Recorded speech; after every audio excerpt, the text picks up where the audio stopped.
What is going on? It's Alex coming back at you with another video, and today I'm bringing you the top 15 running backs in the 2025 NFL Draft. If you are new, feel free to like, comment, and subscribe. You know how to use YouTube. These videos take a lot of work, so it always is appreciative if you guys end up showing that love. If you guys like to be able to, use a little bit of your money, spend a little bit of on sports, feel free to go to UnderDog Fantasy. Use my code. There's a link in that link tree. It just sets you up perfectly fine. You use my code, you get a match of up to $250, and you end up sending me a nice, beautiful $60 check whenever you do that. So always appreciative in the off season. It's a 50% match of up to $250. Let's get right into this though. The grading scale. Basically, why does it matter? Because, you get to understand why I grade. So I not only grade on a scale of 1 to 100, but I also grade on a tier system. So I decided to divert my ideas of, I usually do like wide receiver 1, wide receiver 2, et cetera, like I have in every other position. But for running back, it's very intriguing because there's not really that many true running back ones.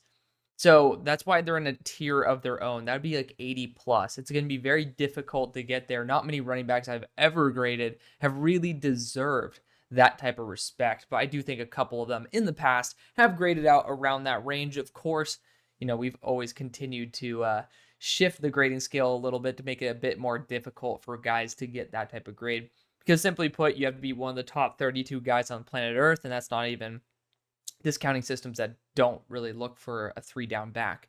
But continuing on to that tier 2, this is pretty much those teams that have RBBCs. These are going to be the running back ones. Or, it's a team that doesn't need to have a 3-down back, but they still want someone to be more the head honcho. That's going to be where you're having your flex RB1s. Then in that tier 3, those are guys who are guaranteed to be in that rotation of a running back by committee. That's what RBBC stands for. Basically, you have a group of dudes who are playing, which, again, it's the modern NFL. There's not many teams that don't use an RBBC. But essentially, if the opportunity arose for these guys of higher tiers to be able to have a much larger role, that's what I'm trying to say. And then tier 4 is those developmental guys. There's going to be quite a few of them in this class, but this is a very good running back class. I got to give it its credit. It's a great class. When it comes to dream fits, don't take those too seriously. They're there for fun more than anything. The way I actually grade out players, though, is through these categories, and they all add up to about 100 points. It's actually not about. It is exactly 100 points plus or minus, 3 for it factor. So, vision. That's basically, do you know where you're going? Plays develop very quickly, and it is a test of mental fortitude as to how a running back responds. So there's initial angles where are you going in the right place? Are you choosing the right hole off the start, right? That's initial vision. Then you see how your blockers are blocking. And then you will see a lot of times your initial idea of where you should go is not really the best. That's kind of, during the play. And then there's after the line of scrimmage as well. So, when you're past the line of scrimmage, you're out with all this open field. Are you able to navigate it properly? Those are all different areas of vision. Also, if the play blows up, are you able to essentially thrive in chaos? Only a couple running backs actually can. So we'll talk about that when the time comes about. Missed tackles forced. This is not just simply how many you missed. Like, I don't really give a shit. No disrespect to, PFF, because if you guys do know me on a personal level, I'm actually training to be a grader of theirs right now. So that's pretty awesome. But, the quantity of missed tackles forced don't matter to me. Because at the end of the day, all these running backs go to 0 when they go in the NFL. Now, usually guys with higher missed tackles force ratios will do better at forcing missed tackles. But a lot of times that could be due to poor tackling mechanics by defenders or playing just poor defenses. So for me, I look at how they break tackles, right? Are you able to make guys miss through juking or through these elusive moves? Are you able to run through somebody? Or I think that this works really well with balance that I will talk about in a minute, but are you able to shed through poor tackles? Like, it's not something that's going to overly influence whether you could force one, but it sure as hell is a big plus when if a defender takes a poor angle that you're able to not end up going down because of it. But we'll talk about that in a second. Agility. Can you change directions fast? There's some of these guys who, they're a little bit stiff. So when that hole opens up, even if they can see it, sometimes they don't have the ability to stop their own momentum and then go towards the hole. I think these first two guys on the list will unfortunately be of that type of group. Then receiving, it's a relatively rudimentary category. It's basically, do I like the way you run your routes, and do I feel like you're confident in your hands? There's certain guys, like we'll talk about Royell Williams. He's actually good at adjusting to catches. I saw him take a couple of high passes from Milrow, which those balls have a lot of heat on them as well. Pause. But, he's able to catch even some relatively uneasy balls to catch. So I do appreciate that on certain players. Long speed, essentially, it's going to be your actual play speed. It's not just a pure test of, what your 40 time is going to be, but some guys actually just play with that high level speed every single down. Burst, that's the acceleration. So when combined with agility, this is how these one-cut backs really make their living. Like you think of Le'Veon Bell, he really could just turn on a dime and then he can accelerate through the small gaps. That's honestly, this class is full of these guys as well. So we'll talk about them. Contact balance. That's super key for me. The guy who coined this pretty much for me in my mind as being one of the key categories is John Kelly. I think it's John. It might have been Josh Kelly. No, it was John Kelly from Tennessee. That was the first year I really started looking at rankings as well. And I watched that franchise guy video and I started understanding what the term contact balance meant. And it's so crucial that when defenders give you an opportunity to break a poor tackle, that you do it, or that you can get that extra yard. Like that's how you can really make the difference between maybe a first down and a turnover on downs, or a touchdown and, a third or fourth and goal. So that's super key for me. Fumbling, that's a big issue for a lot of the guys, unfortunately, in this class. To me, if you get one fumble per 100 carries, that's going to be just above mediocrity. So I really want those guys who, every 120, 130, 140, even and above and beyond, they don't fumble the ball. And then blocking, it's a relatively rudimentary category as well. A lot of these running backs take the poor angle and basically, like if the quarterback's here, they'll be blocking here, essentially give an easy line to the quarterback. It's like there's some guys who have that IQ. Not many of them do in this class, unfortunately. But let's get right into this. Some jackass is going to say the video starts now, but you know what? I love you anyways. At 15, we got Damian Martinez, just transferred to Miami. When I was first grading him, it was not official. He was not on Miami's roster. So I don't even know if he is at the moment anyways. But Damian Martinez, he's a big dude, 6 foot 230. Like that's a big guy.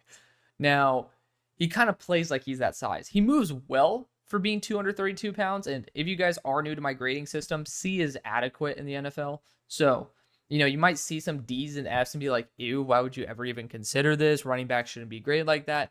If you want someone who's going to be a little bit nicer on their grading scale, by all means, I'm not your guy. There's going to be plenty of other people out there for you. But I really want to give credit to those who have excellence, because I think there's a lot of just base talent in the world right now, and the ones who thrive in the NFL are the ones who are special. So, guys like Damian Martinez, guys who can get D's and F's, for example, could thrive in the UFL. They could be B's in the UFL. But we're talking about the NFL here. We're talking about guys who could potentially change your franchise team's roster for the better and for the future. So, again, I'm going to be a little bit of a tough cookie. But essentially, he was absolutely piss poor at blocking. I saw him whiff on plenty of them. It was a shame to me because I was very excited. You see a guy who's 6 foot 230 who moves relatively well. Again, like usually if there's some running backs that are thinner and smaller, they're not going to be able to have that contact balance. Sometimes they won't do too well with the fumbling. So it all ends up really working to balance each other out. So this is all on the same relative scale. It's not for 230 pounds, he moves adequately. It's in general, he moves adequately. Also, he's 230 pounds. So there's a lot to love with Damian Martinez. Again, there's that size. He really does push for that extra yard. You're not going to have to worry about him putting the ball on the ground. But when it comes to, like, if you want someone to be Frank Gore-esque and just hit the hole, by all means. But on a regular basis, I did not see him evolving his game to match what the best outcome of the play would be. He would not choose the right route. Just to me, I was extremely underwhelmed. So, yeah, I mean, he didn't break a tackle in the entire time, like a genuine broken tackle in the entire time that I watched him. And then I literally have it here on my notes because I'm going to start reading from this now rather than just talking to you about the player. He has absolute garbage route running, and it showed a ton of poor effort as well. He's very lucky I did not put a negative it factor here, but maybe Miami, he could end up turning things around. Again, don't take dream fits too seriously. Now let's talk about Rocket Sanders, Raheem. This is very, very TBD. I love Raheem Sanders. Rocket Sanders is a beast. There's no good pictures of him in a South Carolina uniform, but, it is what it is. He's dealt with a ton of injuries over the past year. He looked really hurt. I purposely broke my cardinal rule. I like to watch these players' worst games. I ended up watching his best, and it was still abysmal. He just looked really, really hurt. You could tell that he was having a very hard time getting to his top speed.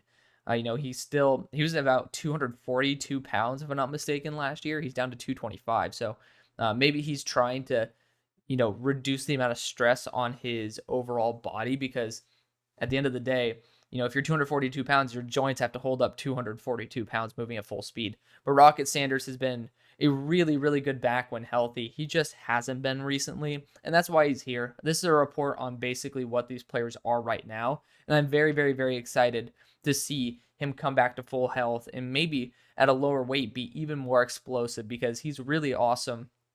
Like one of the guys who, you could tell he just couldn't put on the brakes to be able to get into a hole, and it just ended up ruining his overall season. So I'm excited to see where he goes, but it just doesn't seem like there's going to be a lot of faith based on his history. Now let's continue on. This is going to be a shocker. It's Omarion Hampton. So Omarion Hampton, he's going to be a beloved one by plenty of people. And, this is somebody who I thought was going to be a massive riser on my board, ended up being a top 3 guy for me. So very, very, very underwhelming. I thought that he ended up having some explosiveness, but it wasn't consistent. He ended up being able to take some tackles and ended up pushing through them. This class has amazing contact balance. I will give him that. And when you look at the size of these players at 220 pounds, the majority of them are in that range, by the way. It is built phenomenally. I could have added a +1 for everybody in terms of their it factor because of their frame. It really is a 5 out of 5 frame draft. But at the same time, I did think Omarion Hampton, I'm reading this from my notes, he missed some very large holes. He ended up making the wrong cuts quite a few times. He had very little creativity when it was to the receiving game. A lot of times just standing still when, the play broke down, and he could probably end up trying to create some separation and get open. He fumbled twice during one of the games I watched. One of them was into the end zone. And one of the things I actually noted, this was only something I saw with him, a lot of the times, because he had some very good games, it seemed like he stumbled, accidentally into the correct hole rather than actually plotting out his course to do that. But Omarion Hampton also does have that burner speed. That's why he has a lot of long-range touchdowns. I just didn't see it on a consistent basis. And, just fumbling too much, fumbling in key areas as well, not protecting the ball. There's situations where you need to have that awareness to be able to, truly protect your team. And, near the goal line, especially on, I think it was a breakaway run where he fumbled it out of the end zone too. It's just, you can't do that. You got to be aware of the fact that defenders are around you. And it was very, very unfortunate there for Omarion Hampton, because there's a lot to love in his game. It's just something didn't click for me. Now, continuing on, Jaden Ott. This is somebody who I was very excited to add into the list. These are basically the top guys. So if you guys are wondering why a certain player isn't on here, this is going to be the guys you see in the top 3 rounds for the most part, unless Pro Football Network puts some bullshit up. I love the guys over there, but they put some outlandish takes, and they put some very, very unique names up there, which makes it always fun. But, I don't think anybody's going to be predicting that some of these guys who I would assume are UDFAs in the first or second round. But, for the most part, this series is designed to get you comfortable with the names that you most likely will be seeing, and maybe a couple guys who I get excited to talk about. Jaden Ott was one of those. He's had some very, very solid games there for Cal. He was basically the backbone of their offense, and he's a damn good back. There's no doubt about it. He did end up actually being quite an asset in their receiving game. I did see that like we'll just look at my notes right here. He has good patience. That's something I look for. As a Steelers fan, I grew up with Le'Veon Bell, so patience to me is a big thing. And there is something to be said about offensive lines in college. We'll talk about this with the Penn State guys as well. The offensive line was garbo for Cal, but I do like one of the things I did note was that he doesn't carry momentum well. That does factor into balance. Sometimes it's just, you could look at it as just a literal category and say, hey, do you go down on first contact? But also, do you push through? Do you generate extra? Like, do you lose all your energy when you go into somebody? If you do, then you're not necessarily maintaining your positioning prior to the contact the way that someone who has a good contact balance back could. He does have, it's from time to time, he does have some contact balance. But he does, like, one thing I did note is that his high-end plays didn't feel very translatable. He ended up having high upside, but it was very low consistency, especially on a translatable level. But he can hit the home run. He's an exciting player. For me, he's right there as somebody who I think should be, on that back tier, maybe RB4 on a squad that gets an opportunity to be something more. That's why I think it's perfect for San Fran. Not only is he right next to San Fran, didn't even think about that, but something I really did love was the fact that he is one of those dark horse players that can come into a right system and especially with improved blocking end up being a lot more than what he is right now. Now let's talk about Nicholas Singleton. I love Nicholas Singleton. This guy's a bruiser, and I mean a bruiser. Gotta admit, the Penn State offensive line, for how many great players they had, and it's not just the offensive line. They have a fullback, number 44, who's absolute cheeks. I mean, I'll call him out on it because he did an atrocious job. Got his guys, both Kaytron Allen and Nicholas Singleton, both killed multiple times. So, not a shout out to that dude.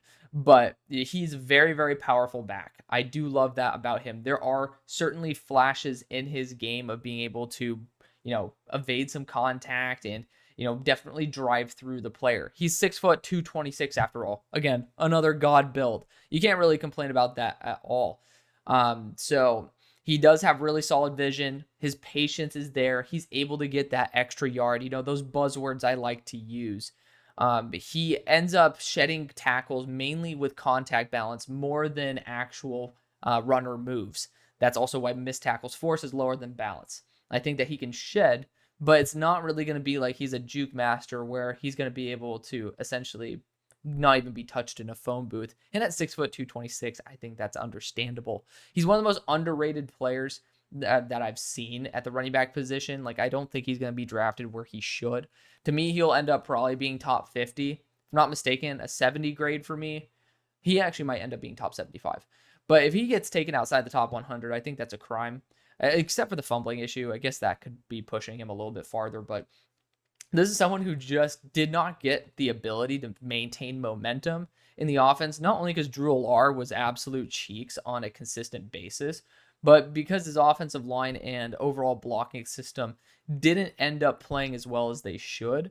And it caused Nicholas Singleton not to have the opportunities to really show his full talent. And when he was able to, it was awesome. So I love these teams that could have a bruiser mentality, like the Steelers, Titans, as well as the Bills. So, I mean, he's just been let down by his team. I think this is why, it's the main reason why I gave him a 1+, is because I think his actual play was significantly hampered by everyone around him more than just his own play. But don't get me wrong, this guy is not going to be winning a track race. You can definitely pair him up with a Jaden Ott and have a really good dynamic duo if you want to spend 2 day 3 picks on running backs that actually end up working out. Now let's talk about Devon Neal. I love Kansas. It's a great university. They have sick unis. I mean, any team that can pull off a just pure blue uniform without looking silly has my respect. And Jalen Daniels, the quarterback for Kansas, is my number 2 quarterback in the draft. So I'm a big fan of that. So for me, I really like what Devon Neal brought to the table. He's 5'11", 215, another really, really solid build. Something I did note about him is that, he was a little bit inconsistent with being able to shed tackles and one-on-one. That was a little bit underwhelming to me because I was very excited for him because he really can he's a good athlete. Maybe not like someone, because I did see him get caught up by plenty of defenders. Like, it's not like he's going to be someone who has the true like 7th or 8th year that you're trying to look for with maybe some of those guys who do have more of a solidified role as a burner. And yeah, that's why I think a team that has a guy like Keaton Mitchell, like the Ravens, would be a great spot for him. But like, he's just very consistent with his decision making. So something I did note here, he has initially good decision making, but it devolves as the play develops. So essentially down the field, for the most part, when you're within that first, -1 to 5 yards of the line of scrimmage, I think that's where he's going to start. You'll see that drop. And maybe past that, you get to see a little bit more of a curve back up of decision making. But I think it's just right past that first boundary of the line of scrimmage where you really start seeing him. He almost tries to process the play getting through the line of scrimmage, and then what happens after, rather than being a continuous flow. And that's why you see it end up of a little bit of a drop off there. So Devon Neal, though, he's a really solid back. You can't really complain about anything. It's just he's not going to be someone who's an elite guy to break people's ankles. And maybe he's not going to be that guy who's going to be a Deuce Vaughn in terms of route running. So there's a lot to love, though, about Devon. I mean, one of the guys who actually knows how to block, too. I love ferocity with blockers. Didn't have an issue with him, and you guys know I'm a really tough cookie when it comes to grading blocking. Now, Donovan Edwards is next at number 9. Donovan Edwards is a very good back. There's not really much that's actually wrong with him, except I did not see him break a single tackle when I was watching him. That was the big surprise for me. I did love his actual athletic profile. Again, you got to remember, B is good. B+ is like really, really good. He has these long range touchdowns. Like, it's pretty obvious that he does have that long play speed. And I really love his short area quickness. He also can redirect himself very well. He's very smart. Like, to me, I think he has that one cut ability that I really do look for. He's smart, and he has the explosiveness and athletic profile to be that one. He has a combo of one cut to home run, which has led to him having a lot of success there at Michigan. Now, when it comes to actually facing contact, I think he does end up shying a little bit away from being able to be effective in that category. Hence why I think he should be right there in that RBBC territory. Like, when you're in a committee, you can have those guys where if you need to get that extra yard, you're not going to go for Donovan Edwards. They went for Blake Corum. That's why you had Blake Corum. He literally was perfect for transferring momentum and getting that extra yard. So Donovan Edwards, he works well in an RBBC, but you aren't going to be getting him for every single down because of the fact that he's a little bit more role specific. Now let's talk about Ollie Gordon here. This is going to be a shock to a lot of people who might have Ollie Gordon as their RB1. Now, it's not that I don't like Ollie Gordon. 73 would have graded out as like RB3 or 4 of last draft. So keep that in mind as well. This class has a lot of really good dudes at the top, and I do have him on the fringe of being an actual starter. So he is in an RBBC as a starter, just talking about him as a potential guy for a team who wants their head honcho. But he's a home run hitter. I think he does a very good job making that first cut and making that good vision. There's not really much that I actually don't like with him. As you can see, there's nothing on here that actually is bad.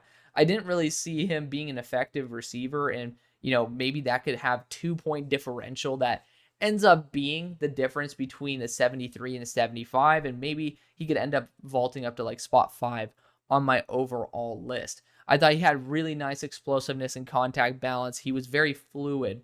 Compared to some of the guys who I watched before him, like we'll talk about Trey Henderson. I actually have Trey Henderson higher too, so keep that in mind. But like, some of these guys just aren't very fluid. And Ollie Gordon very much is. He does too much in the open field. I did see a lot of shaking and dancing when there didn't need to be. And there sometimes are moments where I'm wishing these running backs would be a little bit more assertive, especially when a hole's opening up. They almost have too much patience. And, even in the open field with Ollie Gordon, I see him stuttering his feet when, sometimes you just don't need to. Sometimes you don't need to add a little bit extra. Sometimes just doing the base job is the right thing to do. And that's why you see him have great games as well, because he does put that in the back of his mind. But the fact is, it ends up coming out in his play. So Ollie Gordon easily can ascend much higher on this. I just thought there was a lot of false steps, very similar to edge rushers, where you don't necessarily need to make a move. Sometimes you just need to hit the hole harder. So that was something I definitely saw about him. I did love one thing I did see during a 2-minute drill. He ended up catching a ball and going out of bounds rather than going and just trying to pick up more yards.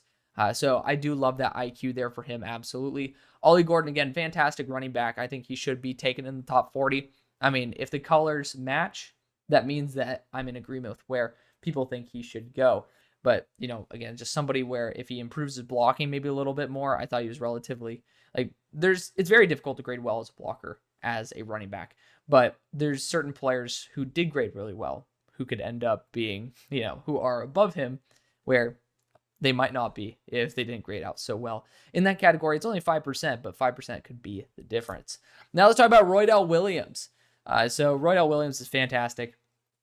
Hasn't really had too many reps so far, but you know, going to Florida State, going to that Trey Benson role, I think is phenomenal. He's up to 225 as well. Like, what is up with this class? And he looks like he is completely cut.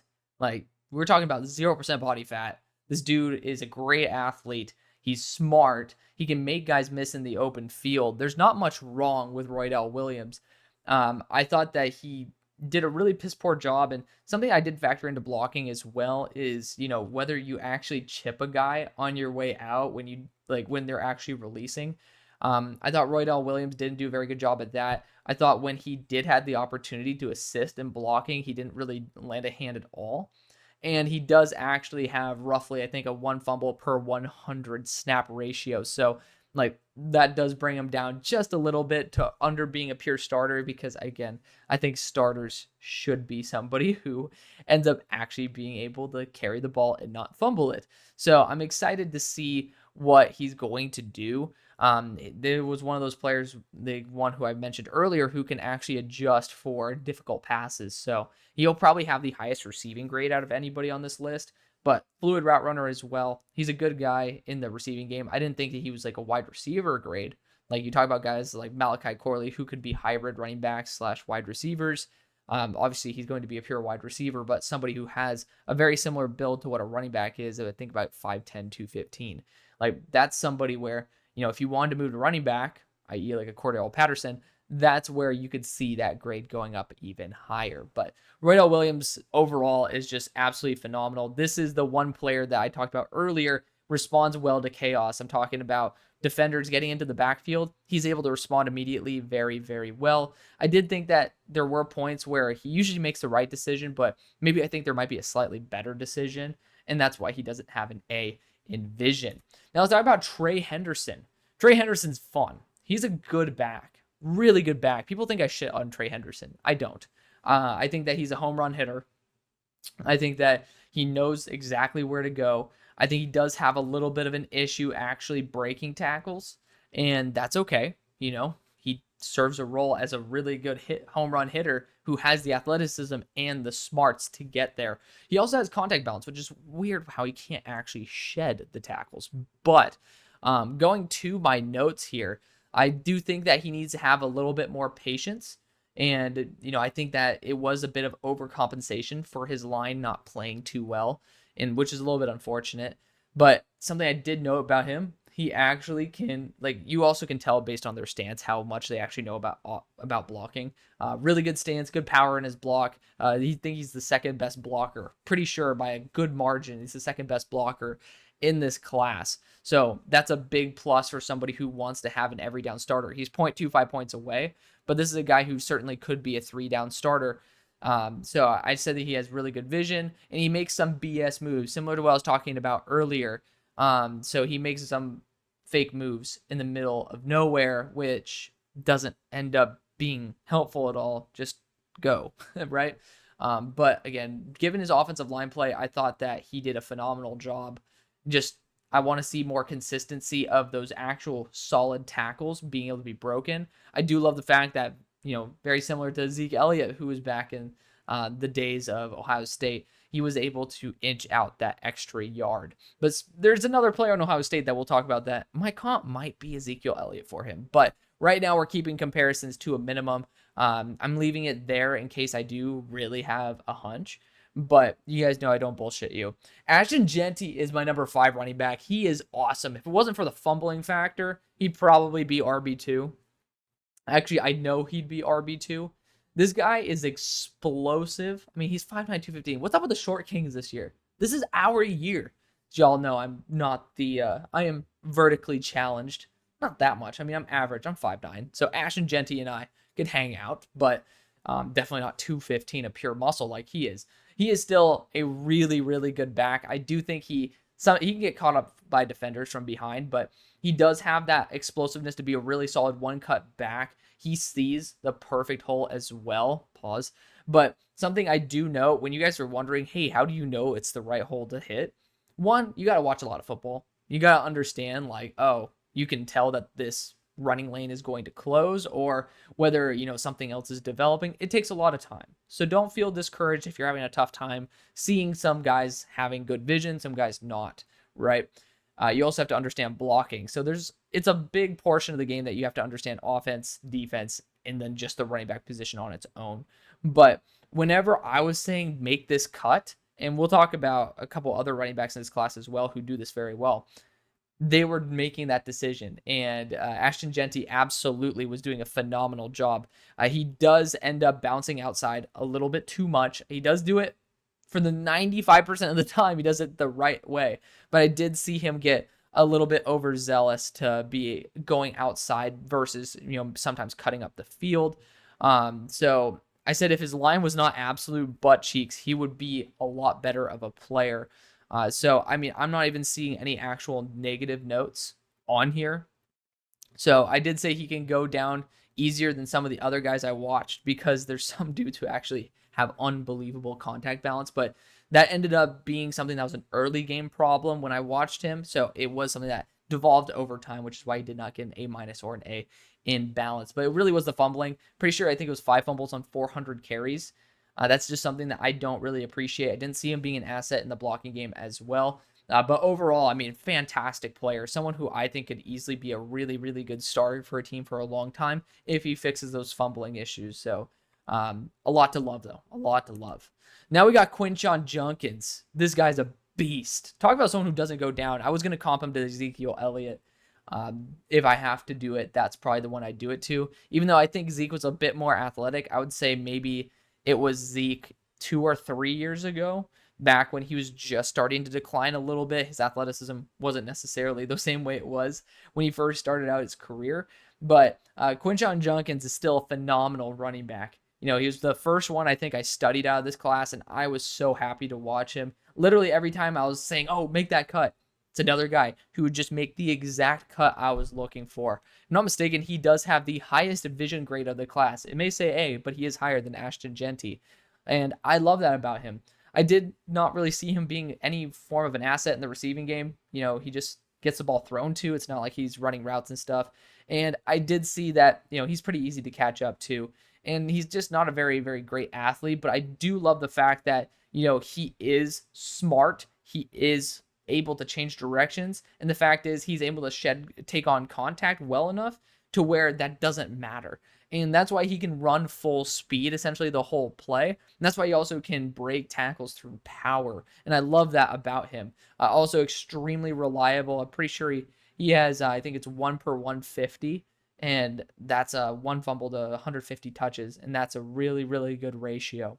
Like, to me, that's where I start feeling comfortable with a guy being able to carry the rock every single down, which I think right now is what his grade suggests. Another guy who's 6 foot 220, phenomenal. This is a really, really, really good class. I really can't complain about it. So I said he gave me Zeke vibes. I said almost every time I say cut here, he does. He can get caught on the backside. So that's where that speed ends up being a big factor. So, I mean, overall, really love his game. I think he's going to be phenomenal. Ohio State's running back course, the best in the country. I think they're doing a great job there. Now let's talk about Penn State again, going to the Big Ten again, staying in here. Kaytron Allen. I do think he ends up going top 40. You know, one of those players who, not, again, he's going to be another player who can get caught from behind. I saw Kenneth Grant catch this dude from behind, but he's actually able to make some open field cuts that are jaw-dropping for his size as well. He's 225. Oh, another one. I mean, what's up with these guys, man? Like, who's feeding these guys? Because they have no body fat. I mean, give me. I mean, I don't know. They can't be on drugs, because I mean, the roids could make sense, but they're getting tested for that. Help a brother out, right? Like I don't need to be 225 by any means, but I mean, hell, get your boy up to 185 of that body fat. I mean, shoot, call it a day. I'll be happy. But Kaytron Allen, another player that he just made me proud of his game every time he touched the ball. I already talked about the issues with blocking with Penn State. Well, we watched the same games for him as well. And I wanted to make sure that he was going up against the best of the best. So I'm talking about Michigan, Ohio State, like the teams that actually you need to perform well against. I don't like to watch those BS games. And I especially want to watch the games where they struggle the most. Lowest yards per carry games, especially ones where they have a good amount of carries. So that's also how I end up scouting. But he has really solid burst, really solid vision. He makes those micro cuts, which is a huge plus for me. Micro cuts rather than, running this way and then running this way. Essentially, if you see a path opening up, you could kind of just continue redirecting yourself slightly, and then that will be able to generate a little bit more separation rather than maybe bending it out or, making a hard cut and having to stop all your momentum. Certain guys can do it. Certain guys can't. Sometimes it just looks like you're, having an absolute aneurysm out on the field. Luckily, Kaytron Allen, it's not like that. So really, really good mobility overall. I saw him get caught up by Kenneth Grant. That's, you can't really have much higher than a graded C when you're having a 340-pound defensive tackle tackling you from behind. Having a fumbling ratio, I think, of 120 snaps for every fumble, which is really solid. And one of those guys who I thought just ended up being able to play a full game of football overall. There wasn't very much that I thought was bad in his game at all. I just thought that, he's going to be a little bit more scheme specific because he's not a great receiver. It is what it is. He has short area quickness there. I think that he could end up being an every down starter if you just don't want to rely on a home run hitter or a receiver, which luckily, if you want to have a backup running back, most of the time receiving and long speed work hand in hand. So you can end up getting that in full force. Now let's talk about Washington transfer Jonah Coleman at number 2. This guy's a beast. You can see the categories that end up separating some of these players. If you are elite in certain categories, you do end up getting carried. But, it's somebody who always got extra yards. When I thought that there was no way he could end up getting another yard, he'd end up getting another yard. He'd end up getting another 3 yards. And I think that's why he had so many touchdowns on limited carries. The fact is, he's the perfect goal line back. Another 5'9", 225 pounder. Just somebody that when you put your hand on him, if he's going forward, you're going backward. And that's awesome. That's exactly what you're looking for. I did not see him get stuffed on the goal line apart from the one time he went up against UCLA and he hit the brakes. That was my one issue I had with him. It's why it's a 1- it factor there. He does kind of panic when the defense gets into the backfield before he gets to the line of scrimmage. Deservedly so. But when we're talking about some of these other running backs, I did see them handle that chaos a little bit better than him. I didn't think he was a bad receiver at all. I actually thought that his route running was relatively solid. Thought his hands were solid. There wasn't really much I didn't like about Jonah Coleman, so pretty happy with that overall. I didn't really see him break any tackles except for slipping arm tackles. So when it came to really solid tackles, really good form, didn't really see him doing very much in order to counter it. So, I do think that he's someone who will make poor to mid defenses pay with very big games, and he'll make sure that those good defenses have to play their best. But those good defenses in the NFL can easily shut him down because I don't think he has the moves in order to really make that big of a difference. But one of the biggest surprises for me was the fact that he is a contact balance back who's really, really agile. I did see him actually move when it comes to his vision. He ended up taking a couple routes that I didn't really appreciate, bouncing it out when he should have just continued trusting himself and cutting it up the gut, for example. But, overall, I really did love. So I said he's not always choosing the best hole, but not many are actually good. So his offensive line also did struggle quite a bit. He got stuffed into the goal line due to his poor blocking, but I would also just want him to accept his fate and lower his shoulder rather than, ending up losing more yards. It's something I did appreciate about him. This is a little bit of something that you don't really get to see on this overall list, is the fact that certain guys just telegraph exactly where they're going. Some actually make the defender have to guess. And sometimes that second guessing or them just guessing wrong is the difference between a 3-yard gain and a touchdown. And he actually does have those specific run fakes. And I do love that about him.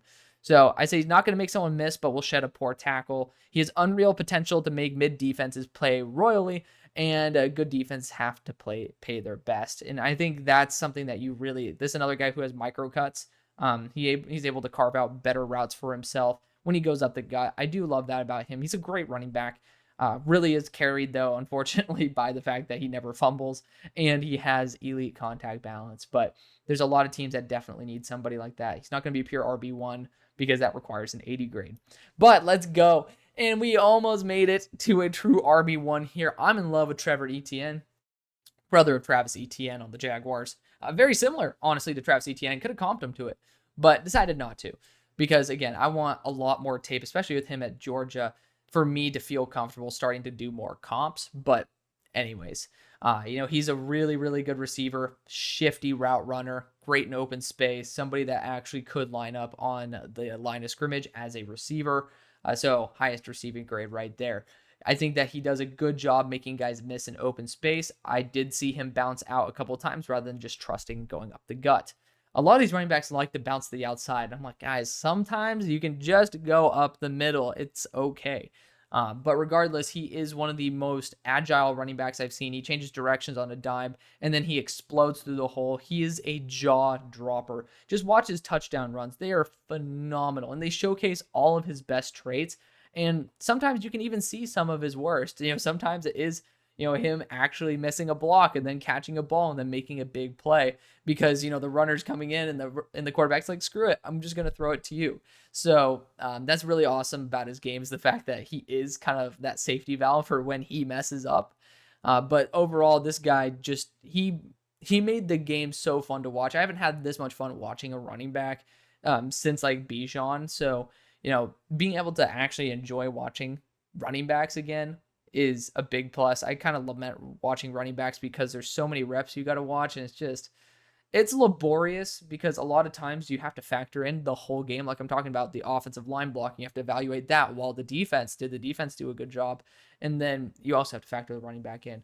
It takes a lot out of you, but Trevor Etienne really made it fun to watch. Transferred from Florida to Georgia as well. I'm so excited to see him be in that James Cook role and be even better than James Cook ever was, because I think he really could be that special. So that's going to be the video. Thank you so much for watching. I love y'all. See you on the far side. Peace.